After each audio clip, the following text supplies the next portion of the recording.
সবাইকে আমন্ত্রণ। Clemon beyond the গ্যালারিতে হাজির হয়ে গেছি আমি রেজওয়ানুজ্জামান। আর আমরা আজকে কথা বলবো ভবিষ্যতের বাংলাদেশ ফুটবল নিয়ে। আমাদের সঙ্গে আছেন বাংলাদেশ অনূর্ধ্ব 23 দলের ম্যানেজার শাহিন হাসান এবং আছেন ক্রীড়া সাংবাদিক আনিসুর রহমান, ডেইলি স্টারের বিশেষ প্রতিনিধি। স্বাগত জানাচ্ছি আপনাদের দুজনকে আমাদের স্টুডিওতে।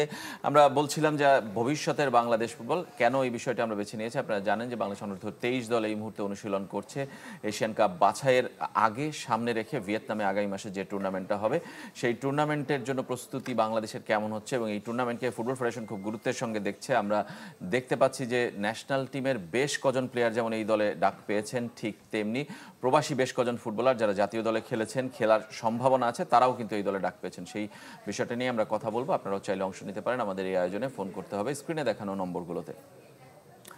প্রথমে শাহিন হাসানকে জানতে চাই যে কেমন হচ্ছে অনুশীলন। আপনি ম্যানেজারের দায়িত্ব পেয়েছেন প্রথমবারের মতো বাংলাদেশ আন্ডার-23 এবং এটা গুরুত্ব দিচ্ছে ফুটবল ফেডারেশন, আমরা নানা কর্মকাণ্ডেই বুঝতে পারছি। আপনাকে আসলে ডিরেকশনটা ফুটবল ফেডারেশন থেকে কিভাবে কেমন দিয়েছে সেইটা একটু প্রথমে জানতে চাই। ক্যাম্পটা যেহেতু একটু আগে শুরু হয়েছে, এটা ভালো হয়েছে। যেহেতু আপাতত আমরা 19 জন নিয়ে করতেছি, বাট পুরো স্কোরটা যদি একসাথে পাওয়া যেত এটা ভালো হতো। বাট 29 জন যেহেতু আপনি জানেন এখানে আমাদের বসুন্ধরা এবং আবহানীর এফসি খেলা, হ্যাঁ, এই জন্য ওরা ধাপে ধাপে জয়েন করবে এবং আমাদের ফরেন যারা প্রবাসী আছে ওরা 11 এবং 12 তারিখ করে ফেলবে। শুধু কিউবা মিসেলের ব্যাপারটা সে ডাইরেক্ট বাহরাইন জয়েন করবে। তো আমি মনে করবো প্রস্তুতি ভালো হচ্ছে, কারণ এর আগে আমরা দেখেন যেহেতু আমরা বাহরাইনে আমরা 2টি ম্যাচ খেলতে যাচ্ছি, আমরা 14 তারিখ বাংলাদেশ ছাড়বো। ওখানে ওদের 23 সাথে ন্যাশনাল টিমের সাথে 2টি আমাদের প্রস্তুতি ম্যাচ আছে। ওখানে একটা কন্ডিশনাল ক্যাম্প হচ্ছে আপনার 14 দিনের জন্য। তো আমি মনে করতেছি টিমটা একটা ভালো একটা মানে প্র্যাকটিসের সময় পাইছে এবং কন্ডিশনাল ক্যাম্পের সাথে 2টা প্রস্তুতি ম্যাচ পাচ্ছে। তো আশা করি একটা ভালো হবে এবং তারুণ্য নির্ভর একটা টিম। ভালো প্রবাসী প্লেয়ার আছে, ন্যাশনাল টিমের 13 জন প্লেয়ার আছে এবং যারা আছে ওরাও সব ন্যাশনাল এবং ডেডিকেটেড প্লেয়ার, ইয়াং প্লেয়ার। যেটা বলছিলাম যে বিএফএফ থেকে কেমন কোনো গুরুত্বের কথা বলা হয়েছে যে আমরা এবার মূল পর্বে খেলতে চাই, এই দলটা এই কারণে এত শক্তিশালী করার চেষ্টা, আগে থেকে প্র্যাকটিস, বাহরাইনে 2টি ম্যাচ, মানে এরকম কোনো নির্দেশনা? হ্যাঁ, অবশ্যই প্রেসিডেন্টের পুরো মানে 100% যে ফুল প্রায়োরিটি হিসেবে 23 উপরে। আপনি যেমন দেখতে পারেন হয়তো বা নেপালের ম্যাচের মধ্যে যারা আমরা যদি এখানে থাকি নেপালের ম্যাচের মধ্যে এরা হয়তো বা আমাদের যারা 13 জন আছে ওরা নেপালে পাবে না, হয়তো ভালো করলে হংকংয়ের টিমে পাবে। সো এটার পুরো মানে প্রায়োরিটি দিচ্ছে যেন আমরা এবার কোয়ালিফাই করতে পারি। যেহেতু আপনি জানেন যে 44টা দেশ নিয়ে টোটাল 11টা গ্রুপ, তো 11 জন চ্যাম্পিয়ন ডাইরেক্ট সরাসরি মূল পর্বে যাবে এবং বেস্ট 4টা রানার আপ যাবে। তো আমাদের একটা ভালো সুযোগ আছে। আমরা যদি প্রথম ম্যাচটা শুধু ভিয়েতনামের সাথে ভালো রেজাল্ট করতে পারি, ইনশাল্লাহ ইয়েমেন আর সিঙ্গাপুরের সাথে আমরা আরও বেশি ভালো করে আমাদের একটা সুযোগ আছে। যেহেতু ভিয়েতনাম আসলে যেহেতু স্বাগতিক দেশ, ওরা শুধু 2013 ছাড়া প্রত্যেকটা এশিয়ান কাপে ওরা মূল পর্বে খেলেছেন এবং 2018 একবার ওরা কোয়ার্টার ফাইনাল খেলছে, একবার রানার আপ হয়েছেন এবং লাস্ট যে আসিয়ান কাপ হয়েছে আমাদের মধ্যে যে সাফ হয় ওটার মধ্যে ওরা 2025 চ্যাম্পিয়ন। তো আমাদের জন্য শুধু একটা টাফ টাইপ ওটা, কিন্তু আমি মনে করি যে আমাদের যেসব প্লেয়ার আছে প্রবাসী এবং আমাদের দেশি যে ভালো প্লেয়ার আছে ওদের ভিতরে একটা লড়াকু মনোভাব আছে। আর আপনি জানেন যে আমাদের ফুটবলের মধ্যে এখন একটা নতুন একটা জাগরণ আসছে, যেটা ফেডারেশনের একটা ফুটবলের প্রতি ভালো ফোকাস, যেন টিম ভালো করতে হবে এবং প্লেয়ারদের খুব ইচ্ছা আছে। তাই আমি মনে করি ইনশাল্লাহ এই টিমটা একটা ভালো কিছু করবে। আনিসুর রহমান কাছে জানতে চাই যে আপনার কাছেও কি মনে হয় কিনা যে ন্যাশনাল টিমও একই সময় খেলবে নেপালের সঙ্গে 2টি ফ্রেন্ডলি ম্যাচ, আন্ডার-23 খেলবে এফসি এশিয়ান কাপ বাছাই, এই দুটো টুর্নামেন্টের মধ্যে আসলে ফেডারেশনের প্রায়োরিটিটা আসলে আন্ডার-23 কে কেন্দ্র করে, এবং সেটার কি যৌক্তিক কারণও আপনি দেখেন কিনা? হ্যাঁ, এটা তো আমি একটু পিছনের দিকে যেতে চাই। দেখেন আন্ডার-23 আমরা যে কয়টা পার্টিসিপেট করছি, যে সিন্স 2012 আমরা প্রথমত 6টাতে পার্টিসিপেট করছি এবং 15টাতেই আসলে যে আমরা মানে গ্রুপে স্টেজ পার হইতে পারিনি এবং অধিকাংশ সময় আপনার বটম টিম হিসেবেই আমরা শেষ করছি। কারণ আমরা যখনই আসলে যে সাউথ এশিয়ার বাইরে যাই তখনই আসলে যে মিডল ইস্টের যে সাউথ ইস্টের যে টিমগুলো আছে তাদের সাথে স্ট্রাগল করি এবং দেখা যায় যে আমাদের ডিফিট মার্জিনও অনেক বড় হয় ইউজুয়ালি আর কি। এবং এবার যে 1 মাস আগে প্র্যাকটিস শুরু করলো যে এটা গুড, বাট এটা ফার্স্ট টাইম না। আমি যদি গতবার বা তার আগের বার, গতবার মিন্টু ভাইয়ের আন্ডারে ছিল, তার আগের বার মারুফ ভাইয়ের আন্ডারে ছিল, তারাও কিন্তু হলো ফেডারেশন আসলে 1 মাসের একটা লম্বা সময় দিয়েছিল যে আপনার ট্রেনিং করার জন্য। কিন্তু আসলে সেই এক্সপেক্টেড রেজাল্ট গত 2বার একবারও আসেনি এবং আমরা আসলে যে বটমে শেষ করছি। যে আরেকটা ইনফরমেশন, আমরা খুব সম্ভবত আন্ডার-23-তে হলো টোটাল 19টা ম্যাচ খেলেছি। ম্যাচের ভিতরে আমাদের উইন কিন্তু অনলি 1। একবার হলো শ্রীলঙ্কার সাথে জিতেছি, আর হলো 2015-তে মানে 16র খেলা, যেটা বঙ্গবন্ধু স্টেডিয়াম সাবেক আর কি, পুরানো ন্যাশনাল স্টেডিয়ামে হোস্ট করা হয়েছিল, ওখানে আমরা ইন্ডিয়ার সাথে গোল শূন্য ড্র করেছিলাম। দ্যাটস মিন দেখেন যে আমাদের রেকর্ডটা কিন্তু খুব একটা খুব একটা ভালো না আসলে, যে জি। 19টা ম্যাচ খেলে সাউথ একটা জয়। এশিয়ার আপনার শ্রীলঙ্কার সাথে আমরা জিতেছি, ইন্ডিয়ার সাথে ড্র করেছি। এবং প্রথম দিকে আপনার নেপালের কাছে 4 গোলও খাইছি আসলে, যে এই টুর্নামেন্টেই। তো সেই দিক থেকে হিসাব করলে এবারকার টিম, যদি আমি বলি, শাহিন ভাই অলরেডি বললো 13 জন ন্যাশনাল টিমের প্লেয়ার, এটা হলো যে আমি যদি ন্যাশনাল ডিসকার্ড এবং কারেন্ট প্লেয়ার বলি, সেসব মিলায় 13 জন, আর হলো আপনার বাইরে থেকে 4 জন বিদেশি প্লেয়ার আসছে, হয়তো মানে প্রবাসী যারা। প্রবাসী ফাহমেদুল আসবে, এখানে জায়ান্ট ঢুকছে হয়তো, তারপরে কিউবা মিচেল, কিউবা মিচেল, মিচেল তানিক করবে, হ্যাঁ, তারিক জায়ান। তারিক জায়ান, তানিক শালিক। হ্যাঁ। তাহলে আপনার এই টিমটা আমি অবশ্যই যে গত 2 এডিশন থেকে আমি একটু আগায় রাখতে চাই আসলে, যে আচ্ছা, মানে দলের শক্তিতে। দলের শক্তির তারতম্যে আমি একটু আগায় রাখতে চাই আসলে। কিন্তু সবচেয়ে বড় বিষয় হচ্ছে যে যে ওই স্টেজে যে পারফর্ম করা, যে 23 মানে আপনি বলতে পারেন যে এটা হলো নেক্সট ন্যাশনাল টিম। অবশ্যই। হ্যাঁ, নেক্সট ন্যাশনাল টিম। তা আমি যেহেতু বলতেছি যে আমরা ফার ইস্ট ভিয়েতনাম, ভিয়েতনাম কিন্তু আসলে রিয়েলি অনেক স্ট্রং টিম। তারা হলো তাদের সিনিয়র টিমও কিন্তু হলো এশিয়ায় টপ পর্যায়ে আপনার ভালো পারফর্ম করে, এবং বড় টিমের সাথেও কিন্তু তাদের ভালো রেজাল্ট আছে। তারপরে যদি বলি ইয়েমেন, ইয়েমেন কিন্তু আসলে তারা টেকনিক্যালি আর আমি ফিজিক্যালি যদি বলি, তারা কিন্তু আমাদের চেয়ে বেটার। এবং তারপরে আছে সিঙ্গাপুর। সিঙ্গাপুরের সাথে আমরা মোটামুটি হারাইতে পারিনি, বাট আমরা কিন্তু দু একটা ড্র হয় ভাই। তা আমার মনে হয় যে 3টা টিমই আসলে যে কঠিন। শাহিন ভাই যেটা বললো বেস্ট অফ 3, তাই সেক্ষেত্রে যে অবশ্যই যে যেহেতু এই টিমটাকে এম্পাসাইজ দেওয়া হচ্ছে, যে কারণ এই টিম থেকেই যদি ভালো প্লেয়ার বের হয়ে আসে, তাহলে তারা ন্যাশনাল টিমে ইজিলি হলো যোগ হয়ে যাবে, যার জন্য ফুটবল ফেডারেশন এটাকে গুরুত্ব দিচ্ছে, এবং অবশ্যই গুরুত্ব দেওয়া উচিত। কিন্তু তারও আগে যে আসলে যে 23 আপনি ফিনিশ প্রোডাক্ট নিয়ে আসলে যে যত কাজ করেন, যে সেটার ইমপ্রুভমেন্ট খুব কম হয়। আপনার আপনি যদি বলছেন যে আসলে যে আরো নিচে থেকে আরো নিচ থেকে আপনি এমফাসাইজ দিয়ে আসলে ন্যাশনাল টিম একসময় আসলে স্ট্রং হয়ে যাবে বলে সেটা তো একটা লম্বা প্রক্রিয়ার সময়, সবাই চায় আসলে শর্টকাট, কিংবা সবাই চায় সাফল্য, সাকসেসটা খুব ইনস্ট্যান্ট আসুক। সেই কারণেই হয়তো ন্যাশনাল টিম আন্ডার 23, 80 দলগুলোকে নিয়ে ফোকাস করে। এবং নারীদের দলটা আসলে মূল এশিয়ান কাপে যাওয়ার পরে আমার মনে হয় যে ছেলেদের দলগুলোর উপর আসলে একটু হলেও প্রেশার কিংবা একটু হলেও দায়বদ্ধতার জায়গাটা তৈরি হয়েছে। মানে আপনি এটা একমত কিনা? না, অবশ্যই যে একটা টিম পারফর্ম করতেছে, তাদের কোনো ডোমেস্টিক লিগ নেই, তাদের ওই অর্থে আসলে যে ফ্যাসিলিটিস বা ফাইনান্সিয়াল অত বেনিফিট নাই। আমি বলছি যে ক্লাবের সাথে, ক্লাবে একটা সিজন খেলে একটা প্লেয়ার যে টাকা পায়, আসলে যে মেয়েদের লিগে খেললে অত বেশি পাওয়া যায় না, কিন্তু একটা লিগ চলমান থাকলে কিছু টাকা পাওয়ারই আছে। তারপরেও তারা যে পারফর্ম করতেছে, যেভাবেই করতেছে, এটা স্বাভাবিকভাবে যে আপনার সব লেভেলে, ছেলেদের সব লেভেল ফুটবলেই কিন্তু একটু প্রেশার তারা ফিল করতেই পারে, যে মেয়েরা পারফর্ম করতেছে, যে আমরা পারতেছি না, যে তাদেরও আছে। এবং সবচেয়ে বড় বিষয়, আমরা জার্নালিস্ট যারা আছি আসলে, যে যখন প্রেস কনফারেন্স হয়, তারা প্রি টুর্নামেন্ট এই করে, আমরা নিজেরাই আসলে জানতে চাই যে হ্যাঁ, যে তারা কেমন ফিল করতেছে, তারা প্রেশার ফিল করতেছে কিনা। এটা শাহিন ভাইয়ের কাছে একটু জানতে চাই যে শাহিন ভাই, এই আলোচনা হয় কিনা ফুটবলারদের মধ্যে, কিংবা আসলে ক্যাম্পের প্লেয়ারদের মোটিভেশনটা আসলে কোন জায়গায়? তারা লিগ শুরুর প্রস্তুতি নিচ্ছে, আমি যদি বলি সিজনটা শুরু হবে, মানে সব মিলে কি আসলে মূল ন্যাশনাল টিম কিংবা আন্ডার 23 ফোকাস করতে পারছে এই মুহূর্তে? না, দেখেন, আমি যেটা মনে করি আনিস ভাইয়ের কথা, মেয়েদের যে ব্যাপারটা, অবশ্য ওদের যে সাফল্যটা আমাদের জন্য গর্বের। তা আমি মনে করি যে ছেলেরা এটা দেখে ইন্সপায়ার হওয়ার কিছু নাই। আমি মনে করি যেহেতু ন্যাশনাল ডিউটি, সে ন্যাশনাল টিমে খেলছে, আমি যখন জাতীয় দলের ফ্ল্যাগটা আমার বুকে নিয়ে নামতেছি, তা আমার ডিউটি মাস্ট যে আমার এখানে ভালো কিছু করতেই হবে। আমার সবার আগে প্লেয়ারদের এই জিনিসটা দরকার। এবং এখন যেসব প্লেয়াররা আছে, এবং ফুটবলের যে একটা ধরেন মহিলাদের, আমাদের মহিলারা যে জায়গায় গেছে, এবং হামজারা আসার পর ফুটবলের একটা নতুন একটা সিস্টেম, আমি যেটা দেখতেছি প্লেয়ারদের মধ্যে অনেক সিরিয়াসনেস, অনেক বেশি কাজ করতে, ওদের মধ্যে ইচ্ছা শক্তিটা অনেক বেশি। ওরা এখন জাস্ট ওই দল বদলের জন্য কোনো ধরনের আমি খেয়াল করতেছি না। যেহেতু আপনি হয়তো জানেন, আমি ন্যাশনাল লেভেলে 47 একজন প্রেসিডেন্ট হিসেবে, তো ওখানে আমারও 47 কয়েকটা প্লেয়ার আছে। আমি এই পর্যন্ত গেলাম, একটা দিনও আমি দেখলাম না আমার সাথে ওরা 47 নিয়ে কোনো ধরনের কথা বা বার্তা বলার জন্য। ওরা ন্যাশনাল টিম নিয়ে খুব ফোকাস দিচ্ছেন, এবং ওটা নিয়ে আসে খুব সিরিয়াস, যে কীভাবে খেলা যায়। এবং ওরাও জানে যে আমাদের বোনেরা একটা জিনিস করে আসছে, এখন আমাদের হাতে একটা সুযোগ আছে, যেহেতু 11টা দল এবং বেস্ট রানার আপ হলেও আমাদের যাওয়ার একটা যেহেতু সুযোগ আছে, এবং আমাদের গ্রুপটা অবশ্যই অনেক বেশি শক্তিশালী। এই জন্যই কিন্তু আমাদের টিমটাও আমরা শক্তিশালীভাবে করে নিয়ে যেতে চাচ্ছি।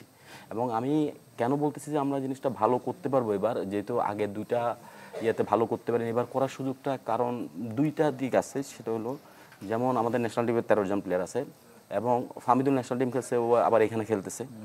এবং কিউবা মিশেল ধরেন যুক্তরাজ্যের প্রবাসী, সে ওখানে খেলে আসছে। তানিম শালিক আছে, তারপরে ওরা সব ফরেন প্লেয়ার, যেহেতু প্রবাসী প্লেয়ার, ওরা ভালো জায়গায় খেলছে। এবং আমাদের যে প্লেয়ারগুলো আছে এদের ভিতরে একটা তুলা, এই যে একটা কম্বাইন তৈরি হচ্ছে, আমি মনে করবো যে আগে যে একটা প্লেয়ারদের ভিতরে মনে হইতো না ভীতস্ত বা এই জিনিসটা ইনশাল্লাহ এবার কাজ করবে না, ভালো কিছু হবে সব কিছু। ফিরবো আপনার কাছে, একজন দর্শক আছেন আমাদের সঙ্গে, আমরা একটা ফোন নিতে চাই। পরিচয় জানিয়ে আপনার প্রশ্ন অথবা মতামত জানাবেন। ওয়ালাইকুম আসসালাম। আমি খুলনা থেকে মাসুদুর রহমান মিশুক। জি বলেন। পুরুষ দল, ন্যাশনাল টিম পুরুষ দলের কোচ হিসেবে পিটার বাটলার কেমন? ন্যাশনাল টিমের পুরুষ দলের কোচ হিসেবে পিটার বাটলার, হ্যাঁ, তাকে চান আপনি? জি, আচ্ছা উনি হলে কেমন হয় আর কি ন্যাশনাল টিমের জন্য? আচ্ছা, কেমন হয় সেটা একটা কঠিন প্রশ্ন, কেমন হয় দায়িত্ব পালন না করলে। কিন্তু উনি এখন নারী দলের কোচ হিসেবে আছেন, পিটার বাটলার। তাকে আসলে ছেলেদের দলে কোচ করা উচিত হবে কিনা সেটা আরেক আলোচনার বিষয়, যেহেতু তিনি নারী দলের কোচ হিসেবে দায়িত্ব পালন করছেন। কোচ নিয়ে যেহেতু আলোচনাটা আসলো, দর্শক আমি একটু জানতে চাই যে এই দলের কোচ আন্ডার-23-তে দেশি কোচ সাইফুল বারী টিটু, আপনি আগের দুটো বলছিলেন মারুফ ভাই, মিন্টু ভাই, তিনজনই বাংলাদেশের সেরা ঘরোয়া ফুটবলের সেরা কোচদের একজন। কিন্তু ইন্টারন্যাশনাল টিম নিয়ে তারা খুব একটা সাকসেস পান না, মানে এটা প্রচলিত। আমি টিটু ভাইয়ের অন্য ট্যুরগুলোও দেখেছি, কিংবা মিন্টু ভাই কিংবা মারুফ ভাই। মানে এটার কি কোনো কারণ আপনার মনে হয়? হ্যাঁ, এটা আসলে যে একটা কোচই তো সব না। আসলে যে কোচ যত ধরনের প্ল্যান করুক, যতভাবে খেলা, ইমপ্লিমেন্টেশন হলো আসলে যে করতে হয় মাঠে প্লেয়ারদের। তাই সেই ইমপ্লিমেন্টেশনের জায়গায় যদি হলো প্লেয়াররা আসলে যে ওইভাবে করতে না পারে, তাহলে যে আসলে কোচের সাকসেস আসাটা মানে খুব একটা সম্ভব না। আমি একটু বলি যে টিটো ভাইয়ের আন্ডারে কিন্তু যদি আপনি দেখেন এএফসি চ্যালেঞ্জ কাপ একসময় হতো 2004-এ, তার কোচিংয়ে কিন্তু আমরা তাজিকিস্তানকেও 2-1 গোলে হারিয়েছি সিনিয়র টিমে। হ্যাঁ, মারুফ ভাইও কিন্তু সিনিয়র টিমের দায়িত্ব ছিল। মারুফ ভাইয়েরও কিন্তু সাব চ্যাম্পিয়নশিপে ছিল, যে সাবকন্টিনেন্টে ভুটান তার আন্ডারেই কিন্তু আমরা মানে জিতছি। আমি যেটা বলছি যে বিদেশি কোচ এসে যেটা করছে, হ্যাঁ, লোকাল কোচও কিন্তু সেই জায়গায় সেই পারফর্ম তারা করছে। দ্যাটস মিন আমি বলতে চাচ্ছি যে সিনিয়র টিমে হলো কোয়ালিটিটা একটু আন্ডার-23 থেকে হয়তো বেটার ছিল। আন্ডার-23-তে আসলে সেই জায়গাটাই তারা অত বেটার প্লেয়ার পায়নি, এই জন্য হয়তো পারফর্ম করতে পারেনি। আর সবচেয়ে বড় কথা হচ্ছে যে আপনি খেলছেন যাদের সাথে, তারা আসলে যে ফুটবলে আমাদের চেয়ে অনেক এগিয়ে। আমি বারবার বলছি যে আপনি মিডল ইস্ট বলেন, ফার ইস্ট বলেন, সেন্ট্রাল এশিয়ার দেশ যদি বলেন, উজবেকিস্তান, তাজিকিস্তান, তারা কিন্তু আপনার টেকনিক্যালি আমাদের চেয়ে আসলে সুপিরিয়র। তো সেখানে যে আসলে যে আপনি ভালো করতে যাওয়া বা একটা কোচকে ভালো করতে গেলে তারও সেই কোয়ালিটি প্লেয়ার থাকতে হবে। এবং আসলে আমাদের যেহেতু আমরা প্রফেশনালিজমে আছি, কিন্তু আমাদের সেই টাচটা আসলে ওইভাবে নাই। আমার মনে হয় যে আরও লং টার্ম ট্রেনিং হলে হয়তো একটু বেটার কোনো কিছু তারা করলেও করতে পারতেন। সেই জায়গাটার সুযোগ আবার আছে কিনা সেটা নিয়েও তর্ক আছে, যে বিশ্বে সবসময় 3 দিন 7 দিনের ট্রেনিং হয়, বাংলাদেশে 1 মাস তো তাও ট্রেনিং হচ্ছে ফুটবল সিজনের আগে, যেহেতু সুযোগটা পাওয়া গেছে। শাহিন ভাইয়ের কাছে জানতে চাই যে কোচিং নিয়ে কথা হলো, যে সাইফুল বারী টিটু কোচ আছেন, কিন্তু এই দলটার দিকে নজর হাভিয়ের কাবরেরা, বাংলাদেশের হেড কোচ যে, তারও আছে, এরকমটা আমরা শুনি। একে হলো 13 জন ন্যাশনাল টিমের প্লেয়ার আপনি বলছিলেন, বিদেশি যে 3-4 জন তারাও জাতীয় দলের রাডারে আছেন। সব মিলে তার নজরটা আসলে কেমন? তিনি কিভাবে আসলে এই দলটার সাথে সরাসরি খোঁজ রাখছেন কিংবা নজর রাখছেন? সেটা আমি একটু ক্লিয়ার করি। যেহেতু হাবিয়ার ন্যাশনাল টিমের কোচ, তো 23টাও কিন্তু ওর দায়িত্বেই পড়ে, যেহেতু 23 একটা ন্যাশনাল টিমের কোচ, এই জন্য ওর নজরটা আছে, এটা থাকবে, এটা স্বাভাবিক। যেহেতু ন্যাশনাল টিমের কোচ এবং 23তে ওর 13 জন প্লেয়ার আছে, এবং এই টিম থেকেই 23 থেকে ফার্স্ট প্রায়োরিটি পাবে যে প্লেয়ারটা ন্যাশনাল টিমে যাবে, এই জন্য ওনার ইয়াটা থাকাটা স্বাভাবিক। বাট হেড কোচ হিসেবে সাইফুল বারী টিটু ভাই আছে, উনিই সব সামলাচ্ছেন, উনিই সব কিছু করতেছে। মানে হাবিয়ারের হয়তো দিক নির্দেশনা আছে, বা ওনার যেসব প্লেয়ারগুলো আসবে, আপনি জানেন ন্যাশনাল টিমের অ্যাসিস্ট্যান্ট কোচ হাসানুল মোহাম্মদ ভাই এখানে কিন্তু সেই অ্যাসিস্ট্যান্ট কোচ হিসেবে আছেন, যেহেতু ওনারা দুইজন একসাথেই কাজ করেন, অবশ্যই এটা থাকবেই। মানে একই স্টাইলেই কি খেলার চেষ্টার জন্য কি এরকমটা করা? কিছুটা ওরকমই। আচ্ছা, কিছুটা ওরকমই আপনি ধরতে পারেন, একই স্টাইলে খেলা, যেহেতু আমরা খেলে আসতেছি এবং প্লেয়ারগুলি রাডারে আছে ওনার, এবং নতুন যে প্রবাসীরা আসছে ওরা তো ন্যাশনাল টিমের জন্য হয়তো রেডি করার জন্য 23 থেকে একটা ভালো করতে পারলে আসতে পারবে, এই জন্য অনেকটা এরকমই হচ্ছে আর কি।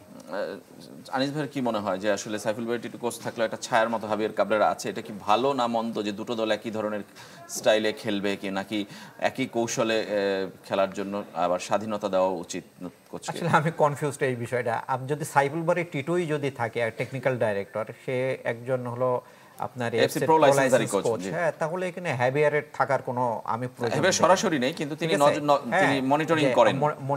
মনিটরিং করা মানেই তো আপনি হলো আপনার পরামর্শ দিবেন যে এইটা এইভাবে করলে ভালো হতো, এইভাবে করলে হতো। তো স্বাভাবিকভাবে একটা কোচের উপরে হয়তো চলে আসবে আপনার হলো যে সেইভাবে ন্যাশনাল টিমের কোচ যে এইভাবে করতেছে তারই তো টিম এটা বেসিক্যালি, যে আপনার ন্যাশনাল টিম যে দায়িত্ব পালন করে সেই আসলে যে 23 এটা এগ্রিমেন্টেই থাকে। তা স্বাভাবিকভাবে সেও চাইবে যে ঠিক আছে তার টিম সে বলতেছে এইভাবে। আমার তাতে মনে হয় যে এটা একটা হযবরল অবস্থা হতে পারে আর কি। মানে আপনি বলছেন যে তাহলে কেন সেই নিল না দায়িত্বটা? তাহলে আমার বিএফএফ কেন তাকে সেই দায়িত্বটা? কারণ ওই সময় ন্যাশনাল টিমের খেলা আছে, ন্যাশনাল টিমের খেলা আছে, যে পরের দিন আপনি একসাথে আপনি আন্ডার 23 এম্পাসাইজ দিতে চাচ্ছেন যে যাতে হলো ন্যাশনাল টিম একটু ভালো করতে পারে। তাহলে আপনি ওই উইন্ডোতে আপনি এই সিচুয়েশনে, যেহেতু লোকাল কোচরা অনেকেই এখানে আপনার হলো বিভিন্ন কন্ডিশন ছিল, অনেকে দায়িত্ব নিতে চায়নি, অনেকে অপারগতা প্রকাশ করছে, এই করছে, যে কোচের একটা সংকট ছিল। তাহলে আপনার যে নেপালের যে ম্যাচ আপনি ওই উইন্ডো অফ করে দিতেন, আপনি যে উইন্ডোতে খেলতে যাবেন ওখানে আমার প্রবাসী হামজা আসবে না, আমার ওখানে সামিদ আসবে না, ওখানে 7-8 জন প্লেয়ারও কারেন্ট টিমের থাকবে না, তাহলে ওই টিমটা তো হলো দুর্বল হলো, তাই না? তো ওই টিমটাকে না খেলে আপনি যখন এম্পাসাইজ দিচ্ছেন 23, তাহলে কাবরেরাকে এখানে আপনি অ্যাপয়েন্টমেন্ট দিয়ে এটাই হলো আরও আগে থেকে আপনি ট্রেনিংটা শুরু করতে পারতেন। প্লেয়ারটা তো বসেই ছিল, আমার এক উইন্ডো না খেললে তো সমস্যা নাই। বাংলাদেশের ফুটবলের আসলে ভবিষ্যৎটা কেমন? মানে আমরা জাতীয় দল নিয়ে খুব বেশি আলোচনা করি, যেটা আপনি বলছিলেন যে মূলে যেতে হবে, না হলে আসলে কখনোই ফুটবলের এই সাকসেস কিংবা এই জোয়ার আসলে শক্তিশালী হবে না কিংবা ধরে রাখা যাবে না। সেই জায়গাটায় কি আপনার কোনো উদ্যোগ মনে হয়? মানে আমরা ভবিষ্যতের বাংলাদেশ ফুটবল, এই ফুটবল ফেডারেশন কিভাবে দেখছেন? আসলে খুব বেশি সময় পার করেনি তারা, সেটাও একটা সত্য। হ্যাঁ, বেশি না, গত অক্টোবর আপনি ধরেন যে 8-9 মাস পার হয়েছে। তারা আসলে যে ওই সালাউদ্দিন ভাইয়ের সময় যেটা ছিল যে আসলে টপটাকেই আসলে যে বেশি এম্পাসাইজ দেওয়া, এবং সেটাই এখনো আমাদের ভিজিবল, সেটাই দেখতেছি। যে কারণ এর ভিতরে যে ধরেন যে ডিস্ট্রিক্ট ফুটবল বা আমি যদি ডোমেস্টিক ঢাকার যে ইটিগুলো কমিটি তৈরি হয়ে গেছে, এগুলো কিন্তু এখনো মাঠে গড়ায়নি। দ্যাটস মিন 1 বছর অলমোস্ট হয়ে গেল যে এগুলো এখনো মাঠে গড়াতে পারেনি। আমার মনে হয় যে এইগুলোতে তারা অবশ্যই তারা এম্পাসাইজ দিচ্ছে, এবং তারা বিভিন্নভাবে কোচিং লাইসেন্সে যে আপনার হলো একাডেমির যেসব আছে, সারা বাংলাদেশে 220টা মতো একাডেমি আছে, সেসব কোচদের এডুকেট করছে। সেটা খুবই গুরুত্বপূর্ণ, কারণ বাংলাদেশে এখন যত প্লেয়ার আসতেছে এইসব একাডেমি থেকে আসতেছে, ডিস্ট্রিক্টে কোনো খেলা হয় না।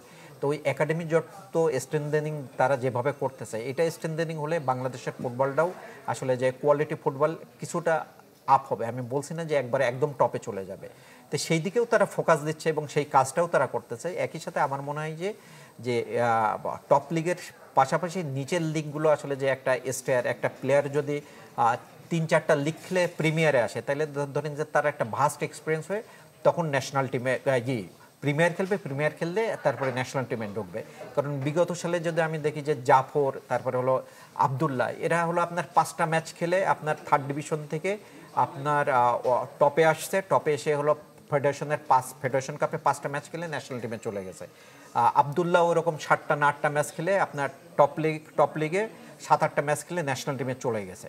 তো এইটা তো আসলে যে হলে ন্যাশনাল টিমের আপনি বুঝতেই পাচ্ছেন যে তাদের ম্যাচ টেম্পারামেন্ট, তাদের ম্যাচ এক্সপিরিয়েন্স কতটা কম ছিল, কিন্তু প্লেয়ারের অভাবে তাদের কিন্তু নিয়ে নেওয়া হয়েছে। তাই নিচের লিগগুলো যত কন্টিনিউশন থাকবে, আমার মনে হয় যে বাংলাদেশের ফুটবলটা তত এগিয়ে যাবে আসলে। কিন্তু সেই নিচের লিগগুলো নিয়ে যদি আমি কথা বলি, যে প্রিমিয়ার এবং বাংলাদেশ চ্যাম্পিয়নশিপ লিগ ছাড়া গত 1-2 বছরে অন্য লিগগুলো কোনো কিছু হয়নি। First division, second division, third division কিংবা পায়োনিয়ার লিগের তো কোনো খবরই নেই। মানে এই জায়গাগুলোতে আসলে আছে কিনা আপনার কি মনে হয়? যেটা আসলে যে ফুটবল ফেডারেশন যেটা বারে সামনে নিয়ে আসে, তারা মাঠ সমস্যাটাকে একটা বড় চ্যালেঞ্জ হিসেবে দেখে। যে কমলাপুর এটাও প্রায় 1 বছরের উপরে আসলে যে আপনার টার্ফ বসানো হচ্ছে। তাই এই টার্ফ বসানোর কারণে অনেক টুর্নামেন্ট কিন্তু স্থগিত আছে। মাঠ সংকট, ন্যাশনাল স্টেডিয়ামও কিন্তু দেখেন যে 4 বছর পরে হ্যান্ড ওভার করলো, যে এখানেও কিছু ম্যাচ খেলা যায়। তাই এটা তারা সবসময় সামনে নিয়ে আসছে, এটা আমরাও অ্যাকসেপ্ট করি যে আসলে মাঠ প্রবলেমটা হলো খেলা চালানোর শাহিন জন্য ভাই সবচেয়ে ক্লাব বড় চালান, একটা তার ব্যাখ্যাটাও আমরা শুনতে চাই, কিন্তু একটা ফোন আছে আমাদের সঙ্গে, দর্শক আছেন, আমরা একটু ফোন নিতে চাই। পরিচয় জানিয়ে আপনার প্রশ্ন অথবা মতামত জানাবেন। হ্যালো, আসসালামু আলাইকুম। ওয়ালাইকুম আসসালাম। জি, আমার নাম জুলফিকার মোহাম্মদ মিন্টু। জি মিন্টু আমি ভাই বলেন। Former player. জি মিন্টু ভাই, আপনাকে চিনি আমরা সবাই, দর্শকও চেনেন, আপনি বাংলাদেশের অন্যতম সেরা কোচ। জি আমি আপনাদের সবাইকে আমি ধন্যবাদ জানাচ্ছি। আলোচনাটা আমি শুনছিলাম আর কি। তো আমার একটা অবজারভেশন অথবা ফাইন্ডিংস যে আমি একটু জানতে চাচ্ছি আনিস ভাইয়ের কাছে, অ্যান্ড ইভেনচুয়ালি শাহিনও এখানে আছে। শাহিন আমার অনুযোগ প্রতিম একেবারে, I like him very much. যে আপনি আন্ডার 23 টিমের যখন অ্যাসাইনমেন্টের আগে আপনি কোচ খুঁজছিলেন, অ্যাকচুয়ালি যে প্রো লাইসেন্স কোচ লাগে, এটা যে ক্রাইটেরিয়া, আচ্ছা, তো এটা না পাওয়ার কারণেই অ্যাকচুয়ালি সাইফুল বারী টিটু যে টেকনিক্যাল ডিরেক্টর, ওনাকে এই দায়িত্বটা দেওয়া হয়েছে। কিন্তু প্রেসক্রিপশনটা অ্যাকচুয়ালি হচ্ছে সব হাবিয়ার ক্যামেরার, if I am not wrong. কারণ আমি পত্র পত্রিকা বা টিভি চ্যানেলগুলোর যে সমস্ত শোগুলো হচ্ছে সেগুলির আলোচনা থেকে যতটুকু বুঝতে পারি। তো আমার যেটা মনে হচ্ছে যে এটাকে আনিস ভাই এবং শাহিন দুজনের কাছে আমার অ্যাকচুয়ালি জিজ্ঞাসা যে আপনি যখন ন্যাশনাল টিমের কোচিং প্যানেল আপনার থাকবে, টেকনিক্যাল স্টাফ থাকবে, সেখানে সারা পৃথিবীতে আমরা দেখি যে হেড কোচের সঙ্গে অ্যাসিস্ট্যান্ট যারা থাকে তারাও প্রো লাইসেন্স কোচ থাকে, যেহেতু এগুলো এখন ম্যান্ডেটরি সব জায়গাতে। তাহলে একটা সময় যখন দুইটা অ্যাসাইনমেন্ট হবে, একটা ফিফা উইন্ডো আর একটা হচ্ছে আন্ডার 23 অ্যাসাইনমেন্ট, তাহলে অটোমেটিক্যালি আপনার অ্যাসিস্ট্যান্ট কোচই আন্ডার 23 টিমকে নিয়ে রান করতে পারেন। যেহেতু আপনার প্রেসক্রিপশন অনুযায়ী হবে, সেটা আপনার অ্যাসিস্ট্যান্টের সঙ্গে আপনার কেমিস্ট্রিটা ভালো, দীর্ঘদিন আপনারা একসাথে কাজ করেন। কিন্তু অন্য একজন প্রো লাইসেন্স কোচ যখন এখানে আসবে, এটা কি তার জন্য কখনো কখনো সামটাইমস একটু এম্বারাসিং সিচুয়েশন কিনে? মানে কেন জাতীয় দলের সহকারী কোচ প্রো লাইসেন্সধারী নয়, সেটাই আপনার প্রশ্ন তো? কারণ এগুলিকে আমরা চিন্তা করবো কিনা অ্যাকচুয়ালি, যে আমাদের আসলে এই জায়গাগুলোতে কি আসলে চিন্তার ব্যাপার আছে, নাকি আমরা সবসময় কোনো না কোনো ভাবে একটা জোড়াতালি দিয়ে অ্যাকচুয়ালি জিনিসটাকে শেষ করতে চাচ্ছি। ধন্যবাদ আপনাকে জুলফিকার মিন্টু। আমরা একদমই সংক্ষেপে উত্তরটা দিতে, আমাদের সময় আসলে চলে যাচ্ছে।